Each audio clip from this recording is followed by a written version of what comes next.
चोर ससुराल से ही है। ये ले बेटा, ये तेरे 10, 20 और ये पूरे 30 रुपए। 15 रुपए कॉलेज जाने के और 15 रुपए कॉलेज से वापस आने के।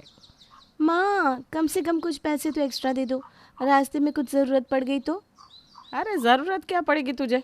बैग में खाने का डब्बा है, पानी की बोतल है, और किस चीज़ के लिए तुझे पैसे चाहिए? जा, अब जल्दी से कॉलेज जा, नहीं तो देर हो जाएगी। ठीक है माँ।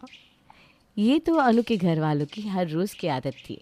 बेचारी अनु को आज तक कभी आने जाने के किराए से ज़्यादा 1 रुपया भी फालतू नहीं मिला था, जिस वजह से वो बहुत बार शर्मिंदा होते होते बची थी।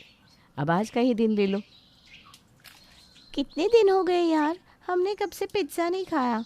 आज तो खन्ना सर का लेक्चर भी नहीं है, चलो ना चलकर पिज्ज़ा खाते हैं। हे भगवान, अब ये मुझे भी अपने साथ पिज़्ज़ा खाने चलने के लिए बोलेगी।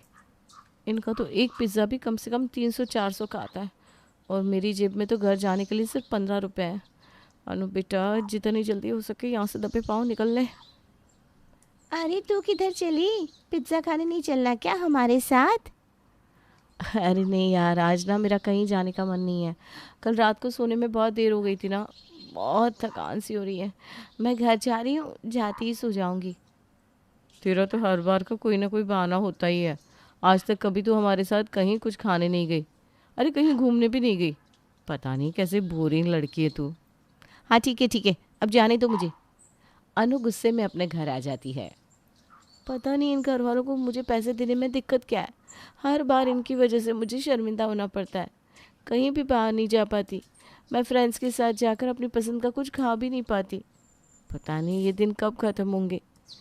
अनु ने कहा ही था कि उसके ये दिन कब ख़त्म हो गए कि थोड़े ही दिन बाद घर में शादी करके उसकी भाभी आ गई। भाभी के आने से अनु को पैसे मिलने तो शुरू नहीं हुए, लेकिन उसने पैसों के लिए अपनी अलग तरकीबें लगानी शुरू कर दी। अरे वाह भाभी, इतनी सुंदर साड़ी, ये तो बहुत महंगी होगी ना, भैया ने ला कर दी क्या? अरे नहीं नहीं, ये तो मैं खुद ही लेकर आई हूँ। तुम्हारे भैया तो मुझे हर महीने सामान खरीदने के लिए अलग से पैसे दे देते हैं, तो मुझे जो पसंद में आता है मैं खरीद लाती हूँ। वाह भाई वाह, मुझे तो आज तक घर वालों ने बस के किराए के अलावा कभी वड़ा पाव खाने के लिए भी पैसे नहीं दिए, और भाभी के आते ही उन्हें महंगी महंगी चीज़ें खरीदने के लिए अलग से पैसे दे दिए। अरे ये मन मन में क्या सोचने लग गई तू? कुछ नहीं भाभी, बस आपकी साड़ी ना बहुत अच्छी है, बहुत अच्छी लगेगी आप पर। Thank you thank you. अच्छा, अब मैं ना कॉलेज चलती हूँ भाभी, देर हो रही है। भाभी के कमरे से निकलते हुए अनु की नज़र पड़ती है भाभी के नए मेकअप पर, जो बहुत ही महंगा था। अब आता है अनु के दिमाग में एक प्लान। सब लोगों ने मिलकर कल मूवी का प्लान बनाया है, लेकिन मेरे पास तो मूवी देखने के पैसे ही नहीं है। पर मूवी तो मुझे देखनी है। अब घर वाले सीधी उंगली से पैसे नहीं दे रहे, तो मैं क्या करूं? मूवी देखने के लिए कुछ ना कुछ जुगाड़ तो मुझे भी करना ही पड़ेगा। आखिर कब तक मैं इस तरह हर चीज़ के लिए अपना मन मारती रहूंगी? अपने दिमाग में कुछ खुराफात सोचकर अनु कॉलेज के लिए निकल जाती है। लेकिन वो जैसे ही शाम को कॉलेज से घर आती है तो देखती है भाभी तो घर पर ही नहीं है। भाभी कहाँ गई है माँ? अरे वो तेरे भाई के साथ फिल्म देखने गई है, रात तक आ जाएंगे दोनों। अच्छा ठीक है। वाह अनु, ये तो सोने पे सुहागा हो गया। इससे अच्छा मौका तुझे और कब मिलेगा? अनु चुपके से अपनी भाभी के कमरे में जाती है। बाप रे बाप, इतना महंगा आईलाइनर, 1200 रुपये। मुझे तो कभी 12 रुपये की लिप बाम खरीदने के भी पैसे नहीं दिए। श्रुति को यही वाला आईलाइनर चाहिए था ना, अच्छा हुआ भाभी ने इसे खोला नहीं है। अब ये आईलाइनर जाएगा श्रुति के पास, और मैं उन पैसों से देखूंगी मूवी। भाभी के आते ही लाइफ तो सेट हो गई। श्रुति चुपके से आईलाइनर उठाती है और उसे अपने पल्लों में छुपाकर अपने कमरे में चली जाती है। अगले दिन, ये ले श्रुति, तुझे आईलाइनर चाहिए था ना? कल मैं मार्केट गई तो मुझे मिल गया, पूरे 1200 रुपये का आया है। अरे थैंक यू सो मच यार, मैं कितने दिनों से इस आईलाइनर को ढूंढ रही थी, लेकिन मिल ही नहीं रहा था। अच्छा हुआ जो तू मेरे लिए लेकर आई, मैं तुझे पैसे दे देती हूँ। पहली बार अपने हाथ में 1200 रुपये देखकर खुशी के मारे अनु की तो मानो आंखें ही भर जाती है। अरे तेरी आंखों में आंसू क्यों आ गए? आंसू? अरे आँख में ना धूल चली गई है यार। अच्छा चलो अब मूवी के लिए चलते हैं। तू भी चलेगी ना अनु? हर बार की तरह इस बार भी प्लान कैंसिल तो नहीं करेगी? अरे नहीं नहीं, आज तो मैं भी चलूँगी। अनु आज पहली बार अपनी फ्रेंड्स के साथ थिएटर में मूवी देखने जाती है। उसके बाद भी उसके पास काफ़ी पैसे बच जाते हैं, तो वो अपनी फ्रेंड्स के साथ अच्छे से रेस्टोरेंट पे बढ़िया सी पार्टी करके घर आती है। वाह यार, क्या दिन था आज का। अगर जेब में पैसे हो तो क्या कुछ नहीं हो सकता। मुझे पता है चीज़ें चोरी करना गलत बात है, लेकिन क्या करूं, घर वाले जब पैसे ही नहीं देते तो मुझे कुछ तो करना पड़ेगा ना। अनु घर आती है। अरे क्या हो गया बहू, इतनी देर से क्या ढूंढे जा रही है, ज़रा बता तो सही। माँ जी, मैं कल ही मार्केट से अपने लिए नया आईलाइनर लेकर आई थी। मैंने तो उसे खोलकर भी नहीं देखा था। पूरे घर में ढूंढ लिया, पता नहीं कहाँ चला गया, मिल ही नहीं रहा। तुमने आईलाइनर लिया था क्या अनु? आईलाइनर? कैसा आईलाइनर? मैं तो आईलाइनर लगाती ही नहीं भाभी, लेकर क्या करूँगी? अगर मुझे लेना भी होता तो आपसे पूछ कर लेती ना। हाँ, बात तो तुम्हारी भी सही है। पता नहीं नया का नया आईलाइनर कहाँ चला गया। अनु घबराई हुई अपने कमरे में आती है। अच्छा हुआ भाभी को मुझ पर शक नहीं हुआ, वरना आज तो मैं बहुत बुरी तरह फंस जाती। अब तो ये अनु की हर 10-15 दिन की आदत बन गई थी। वो अपनी भाभी का कोई नया सामान उठा लेती और अपनी किसी सहेली को जाकर बेच देती। जब उस सामान के बदले पैसे मिल जाते तो उसके मन से चोरी का डर भी खत्म हो जाता है। ऐसे ही कुछ महीने तक ये सिलसिला चलता रहा और बेचारी उसकी भाभी बहुत परेशान हो गई। मुझे तो समझ में नहीं आता, आखिर मेरा नया का नया सामान जाता कहाँ है। आज कुछ खरीद कर लाती हूँ, कल गायब हो जाता है, और वो भी ऐसा वैसा सामान नहीं जो सबसे महंगा होता है वही गायब होता है। अरे बहू, घर से तेरा सामान भला कहाँ गायब होगा। घर में मैं, तू, अनु और धीरज ही तो है, और हम में से कोई तेरा सामान चुराएगा क्या? वो मैं नहीं जानती माँ जी कि सामान कौन चुराता है, लेकिन वो चोर छिपा हुआ तो ससुराल में ही है। एक ना एक दिन उसका भेद भी निकल ही जाएगा। क्या भाभी आप कुछ भी बोल रही हो? हम में से आपका सामान कोई थोड़ी ना चुराएगा। मैं नहीं जानती। इतना सब होने के बाद भी अनु अपनी हरकतों से बाज नहीं आती। ऐसे ही एक दिन उसकी भाभी अपने लिए नई ब्रांडेड सैंडल्स लेकर आती है, तो अनु मौका पाकर उन सैंडल्स को चुपचाप अपने बैग में ले जाकर रख देती है। अब ये सैंडल्स जाएगी जिया के पास। बहुत दिनों से ऐसे सैंडल्स लेने के लिए कह रही थी। मैं ही उसे थोड़े सस्ते में सैंडल बेच दूंगी। कह दूंगी अपने लिए लेकर आई थी लेकिन कंफर्टेबल नहीं लगी और रिटर्न पॉलिसी भी नहीं है। वाह अनु वाह, क्या दिमाग है तेरा। अगले दिन अनु उन सैंडल्स को अपनी फ्रेंड जिया के पास ले जाकर बेच देती है। थैंक यू यार, ये सैंडल्स तो बहुत सुंदर है, और तूने तो मुझे डिस्काउंट पर भी दे दी। अगर यही मैं शोरूम से जाकर खरीदती ना तो सच में बहुत महंगी मिलती। अच्छा हुआ तूने दे दी। अब तक तो अनु अपनी भाभी का सामान चोरी करके पैसे कमाकर बहुत खुश हो रही थी, लेकिन कुछ दिन बाद आया उसकी शामत का दिन, जब उसकी फ्रेंड जिया उसके घर पर पहन कर आ गई वही वाली सैंडल्स, और अनु की भाभी की नज़र पड़ गई वही सैंडल्स पर। ये तो बिल्कुल वैसे सैंडल्स है जैसे मैं अपने लिए खरीद कर लाई थी, और लाते ही अगले दिन वो सैंडल्स गायब हो गई थी। तू बैठ, मैं अभी तेरे लिए चाय नाश्ता लेकर आती हूँ। अनु के किचन में जाती ही उसकी भाभी उसके कमरे के अंदर आती है। नमस्ते भाभी। कैसी हो जिया, बड़े दिन बाद आई। मैं ठीक हूँ भाभी। अच्छा मुझे एक बात तो बताओ, तुम्हारी सैंडल्स ना मुझे बहुत अच्छी लग रही है, मुझे भी खरीदने का मन कर रहा है। कहाँ से ली तुमने ये सैंडल्स? ये तो अनु ने मुझे बेचे थे। बोल रही थी वो अपने लिए लेकर आई थी और उसे कंफर्टेबल नहीं लगे। मैं भी ऐसे ही सैंडल्स पहनती हूँ ना, तो उसने मुझे बेच दिए। अनु की वजह से मुझे सैंडल्स डिस्काउंट पर भी मिल गए। अच्छा ये बात है। फिर तो मैं भी अनु से ही अपने लिए सैंडल्स मंगवाऊंगी। अच्छा मैं चलती हूँ, अनु आती होगी। थोड़ी देर बाद जिया वहाँ से चली जाती है, तो अनु की भाभी उसके कमरे में आती है। तो तुम हो वो चोर? चोर? कैसा चोर भाभी? देखो मेरे सामने ज़्यादा भोली मत बनो। मैं अच्छी तरह जान चुकी हूँ कि आज तक घर में से मेरा जितना भी सामान चोरी हुआ है वो सब तुमने चुराया है और जाकर अपनी फ्रेंड को बेच दिया। वो तो अच्छा हुआ कि जिया आज मेरी वही वाली सैंडल्स पहनकर यहाँ आ गई थी, तो मुझे तुम्हारी इस हरकत का पता चल गया। माँ जी कह रही थी ना कि घर में से कोई तुम्हारा सामान थोड़ी ना चोरी करेगा, तो अभी जाकर बताती हूँ माँ जी को सब। अपनी भाभी की ये बात सुनकर डर के मारे अनु की आंखों में आंसू आ जाते हैं। नहीं भाभी प्लीज़, आप घर पर किसी को कुछ मत बताना। मैं आज के बाद आपका कोई सामान नहीं चुराऊंगी। माफ़ तो मैं तुम्हें एक ही शर्त पर करूँगी। पहले तुम मुझे ये बताओ कि आखिर तुम मेरा सामान चोरी करती क्यों थी? सिर्फ कुछ चंद पैसों के लिए? पैसे चाहिए थे तो घर से मांग लेती। आप ठीक कह रही हो भाभी, इस घर में जिसको भी पैसे चाहिए होते हैं घर से ले लेता है, लेकिन मेरे साथ ऐसा नहीं होता। अगर मैं माँ से अपनी बस के किराए के अलावा 10 रुपये भी एक्स्ट्रा मांग लूँ तो वो कभी मुझे नहीं देती। उनकी वजह से मैं कभी अपनी फ्रेंड्स के साथ एक 10 रुपये की पानी पूरी की प्लेट भी नहीं खा पाई। घर आते हुए पानी की बोतल में पानी ख़त्म हो गया हो तो एक नई बोतल पानी भी नहीं ले पाई। जब कोई किसी को एक एक पैसे के लिए तरसाएगा तो मजबूरी में वो क्या करेगा। मैं जानती हूँ चोरी करना बहुत गलत बात है, लेकिन मुझे इसके लिए मजबूर किसने किया? अगर मेरे सामने ऐसे हालात ही ना रखते तो मैं कभी ऐसा करती नहीं। जब रोते हुए अनु अपनी भाभी से ये बात कह रही थी तो उसकी भाभी को भी उसके लिए बहुत बुरा लगता है। ये तो सचमुच बहुत गलत बात है अनु। मैं तुम्हारी परेशानी समझ सकती हूँ, लेकिन चोरी करना इसका हल नहीं है। अगर तुम्हें पैसे चाहिए थे तो मुझसे मांग लेती। माँ जी तुम्हें पैसे नहीं देती तो क्या हुआ, मैं दे देती। लेकिन कोई बात नहीं, जो हो गया सो हो गया। पर आज के बाद तुम्हें कभी भी किसी चीज़ के लिए पैसे चाहिए तो सीधा मुझे बोलना। तुम्हारी भाभी तुम्हें पैसे देगी, ठीक है? थैंक यू सो मच भाभी। अनु रोते हुए अपनी भाभी को गले से लगा लेती है और रूपाली भी भाभी होने के नाते अनु की परेशानी समझकर उसे माफ़ कर देती है। रमेश और सुनीता का भरा पूरा परिवार था।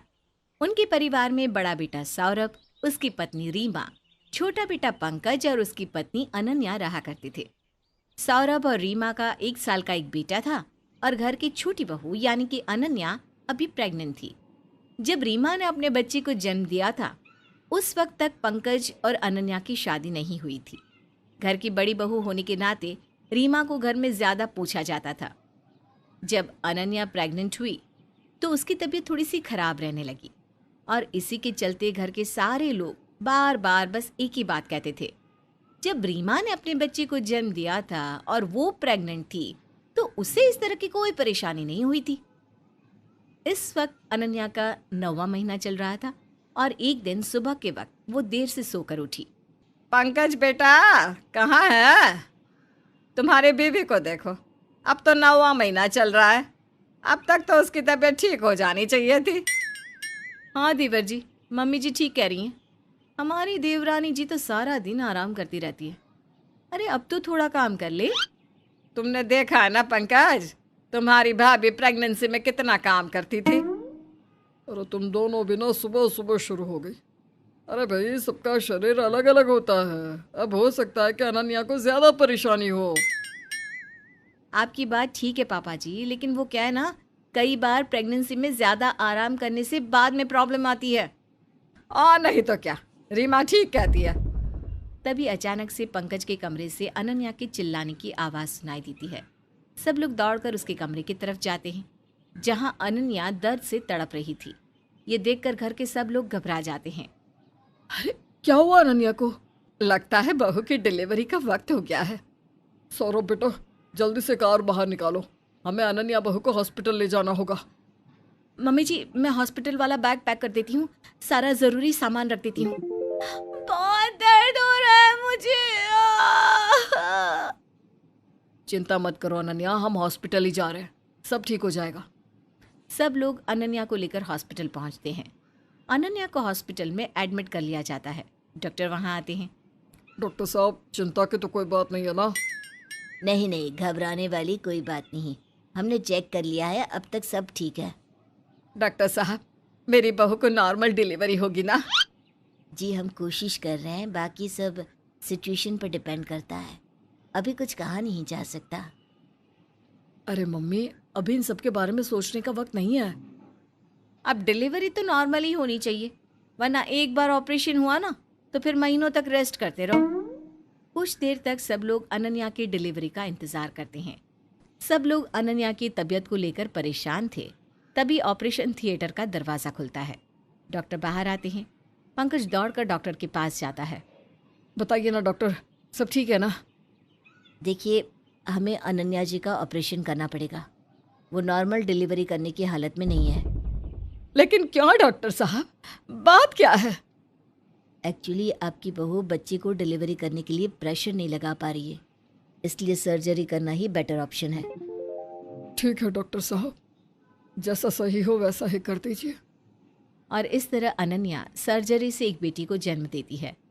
हॉस्पिटल से जाने से पहले देखिए, अनन्या जी को 3 महीने तक पूरा आराम करने की ज़रूरत है और उसके बाद भी ज़्यादा काम ना करे तो ठीक रहेगा। ठीक है डॉक्टर साहब, जैसा आप कहेंगे हम वैसे ही ध्यान रखेंगे। और उसके बाद सब लोग अनन्या को लेकर घर आते हैं। लेकिन ऑपरेशन होने की वजह से अनन्या की हालत बहुत कमज़ोर थी और इस वजह से वो अपने बच्चे को ठीक से संभाल भी नहीं पाती थी। लगभग 1 महीना बीत जाने के बाद भी जब अनन्या घर के काम करने के लायक नहीं हुई तो घर के सब लोगों को उस पर गुस्सा आने लगा। अब तो तुम्हारी डिलीवरी को 1 महीना हो चुका है, हम कब तक तुम्हारे बच्चे को गोद में लेकर घूमेंगे? अब इसे संभालना सीख जाओ अनन्या। मम्मी जी मैं कोशिश तो करती हूँ, लेकिन वो क्या है ना, अभी ज़्यादा देर तक इसे गोद में लेकर बैठे रहना मेरे लिए मुश्किल है। मुझे बहुत कमज़ोरी महसूस होती है और साथ ही कमर में दर्द भी होता है। अब ऑपरेशन के बाद तो ये सब होना ही था, इसीलिए कहती थी कि नॉर्मल डिलीवरी सही रहती थी। रीमा ठीक कहती है, जब उसे बच्चा हुआ था तो 15 दिन बाद ही घर का सारा काम करने लगी थी। मैं तो चाहती थी कि तुम्हारी डिलीवरी नॉर्मल होती, लेकिन तुमने अपनी प्रेगनेंसी में इतना आराम किया ना, ये सब उसी की वजह से हुआ है। लेकिन डॉक्टर ने मुझे 3 महीने और आराम करने के लिए कहा है और वैसे भी मेरा ऑपरेशन हुआ है, इसलिए घर के काम मैं इतना जल्दी नहीं कर पाऊंगी। हाँ सुनीता, वैसे बात तो तुम्हारी ठीक है।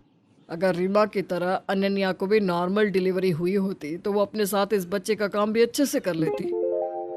मैंने सुना है कि सिजेरियन से बच्चा होने के बाद वज़न भी बहुत बढ़ जाता है। भाभी को देखो, उनकी नॉर्मल डिलीवरी हुई तो अभी तक वो पहले जैसी ही दिखती हैं। अनन्या कहीं तुम मोटी हो गई तो तुम्हें ध्यान रखना चाहिए। ज़्यादा आराम के चक्कर में तुमने अपना शरीर खराब कर लिया। सब लोगों की बातें सुन सुनकर अनन्या दुखी हो जाती है। कुछ दिनों के बाद, मम्मी जी मैं कुछ दिनों के लिए अपने मायके जाना चाहती हूँ। अब अनन्या को बच्चा हुए 2 महीने हो चुके हैं, कब तक वो बिस्तर पर पड़ी रहेगी? हाँ बहू तुम जाओ, वैसे भी काफ़ी दिन हो चुके हैं। रीमा अपने मायके चली जाती है। इसकी वजह से घर का सारा काम सुनीता और अनन्या पर आ जाता है। एक दिन सुबह के वक्त, अरे माँ, मुझे ऑफिस के लिए देर हो रही है, अभी तक मेरा लंच नहीं बना क्या? अरे बना आ रही हूँ, अब इस उम्र में मेरे हाथ इतना जल्दी जल्दी थोड़ी ना चलते हैं। रीमा होती तो अब तक घर का सारा काम कर चुकी होती। माँ मैं भी लेट हो चुका हूँ, नाश्ता कहाँ है? अरे इतना ही लेट हो रहे हो तो अपनी बीवी से क्यों नहीं कहते? कहो उसे जरा रसोई में आकर काम करे। माँ वो बच्ची को संभाल रही है ना, और वैसे भी उससे घर का काम होता कहाँ है। ये भी ठीक है। मेरी बीवी को जब बच्चा हुआ था तो 15 दिन के बाद ही मेरा टिफ़िन बना कर रखने लगी थी और घर के बाकी लोगों का खाना भी बनाती थी वो। अरे रीमा की तो बात ही कुछ और है। जानते हो, पूरी प्रेगनेंसी में काम करती थी और उसके बाद पूरा 2 किलोमीटर का वॉक भी करके आती थी और इसी वजह से नॉर्मल डिलीवरी हो गई और उसकी सेहत भी जल्दी जल्दी सुधर गई। लेकिन अनन्या को देखो, आराम कर करके अपना और हमारा सबका काम खराब कर दिया। बात तो आपकी ठीक है माँ, शायद आप ठीक कह रही हैं। मैंने भी देखा है पूरे 9 महीने अनन्या ने सिर्फ आराम किया है और इस वजह से ये सारी परेशानी हो रही है। देखो पंकज, अब बहुत हो चुका है। जाकर अपनी बीवी से कहो कि बिस्तर से उठे और कम से कम हमारा ना सही तुम्हारा और बच्ची का काम तो पूरी तरह कर लिया करे। और कब तक उसकी बच्ची को संभालने के लिए घर में नौकरानी आती रहेगी? अनन्या अपने कमरे में बैठकर सब लोगों की बातें सुन रही थी और काफ़ी परेशान भी हो रही थी। अगले दिन सुबह के वक्त अनन्या रसोई में आकर काम करने लगती है, लेकिन कमरे से उसकी बच्ची के रोने की आवाज़ आती है। मम्मी जी मैंने आधा नाश्ता तो बना दिया है, बस थोड़ा सा काम रह गया है, आप कर लेंगी प्लीज़? हाँ हाँ बहू, तुम्हें तो बहाना चाहिए होता है। जरा सा मौका मिला नहीं कि बस चल दिए। अरे घर की बड़ी बहू ने भी बच्चे का जन्म दिया था, उसने तो ऐसा कभी नहीं किया। लेकिन मम्मी जी मेरी बेटी रो रही है, मैं उसे रोता हुआ कैसे देख सकती हूँ? कोई बात नहीं अनन्या, थोड़ी देर में चुप हो जाएगी। तुम अभी रसोई का काम संभालो। देखो बहू, थोड़ी देर रोने से बच्चे को कुछ नहीं हो जाता। अरे रीमा तो घर का सारा काम करने के बाद ही मुन्ने को गोद में उठाती थी। अब बच्चे को ज्यादा गोद में रख रख कर ना उनकी आदतें खराब करना कोई अच्छी बात नहीं है। ये आप कैसी बात कर रहे हैं मम्मी जी? मैं अपनी बेटी को इस तरह रोते हुए नहीं देख सकती। देखा पंकज बेटा, तेरी बीवी ना कुछ ज्यादा ही नाजुक है। ठीक से बच्चा पैदा नहीं कर सकती, अब उसके काम नहीं कर सकती, और अब बच्चा रो रहा है तो उसे रोते हुए देख नहीं सकती। अरे लाओ भाई, अब इस उम्र में सारा काम मैं ही कर लेती हूँ। आए दिन अपने घर वालों के ताने सुन सुनकर अनन्या काफी परेशान हो चुकी थी। कुछ दिनों के बाद रीमा अपने मायके से लौटकर आ जाती है। तब तक अनन्या घर के काम और बच्चे को संभालने की वजह से काफी कमजोर हो चुकी थी।